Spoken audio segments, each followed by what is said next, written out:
সারা দেশে বিক্ষোভ মিছিল করেছে 11 দলীয় ঐক্য। আইনশৃঙ্খলা পরিস্থিতির অবনতি, গ্যাস সংকট, দ্রব্যমূল্যের ঊর্ধ্বগতি ও বিদ্যুৎ বিল বাড়ানোর প্রতিবাদে এই কর্মসূচির ডাক দেওয়া হয়। কর্মসূচি শেষে আলাদা আলাদাভাবে প্রধানমন্ত্রীর বরাবর স্মারকলিপিও দেওয়া হয়। সহকর্মীদের তথ্য ছবিতে প্রতিবেদন। রংপুরে সকাল 10:30টায় নগরীতে একটি বিক্ষোভ মিছিল বের করে 11 দলীয় ঐক্যের নেতাকর্মীরা।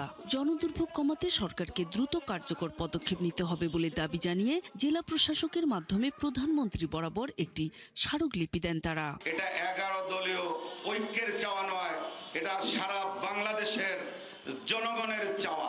আমরা মাননীয় জেলা প্রশাসককে আজকে স্মারকলিপি প্রদান করেছি। ভবিষ্যতে আমরা সরকার পতনের আন্দোলনের ডাক দিতে বাধ্য হব।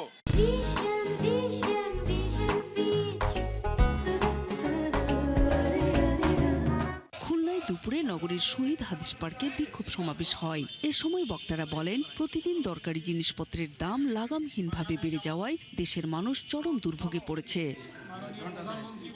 জয়পুরহাটেও গ্যাস বিদ্যুৎ সংকট, লোডশেডিং ও দ্রব্যমূল্য নিয়ন্ত্রণের দাবিতে প্রধানমন্ত্রীর কাছে স্মারকলিপি দেয় 11 দলীয় ঐক্য। জনদুর্ভোগ এড়াতে চাঁদপুর জেলা প্রশাসক আহমেদ জিয়াউর রহমানের কাছে স্মারকলিপি তুলে দেন জামায়াতে ইসলাম, এনসিপি, এলডিপি সহ অন্যান্য রাজনৈতিক দলের নেতারা। দ্রব্যমূল্য জনগণের ক্রয় ক্ষমতার বাইরে, বাজার নিয়ন্ত্রণ নাই, সিন্ডিকেটের মাধ্যমে বাজারকে অস্থিতিশীল করা হচ্ছে, জনগণ দুর্ভোগের শিকার। হবিগঞ্জেও এসব দাবি নিয়ে প্রধানমন্ত্রী বরাবর স্মারকলিপি দেয় 11 দলীয় ঐক্য। তারা বলেন, শিল্প কারখানার উৎপাদন ব্যাহত হচ্ছে এবং সিএনজি সংকটের কারণে পরিবহন ব্যবস্থাও বিপর্যস্ত।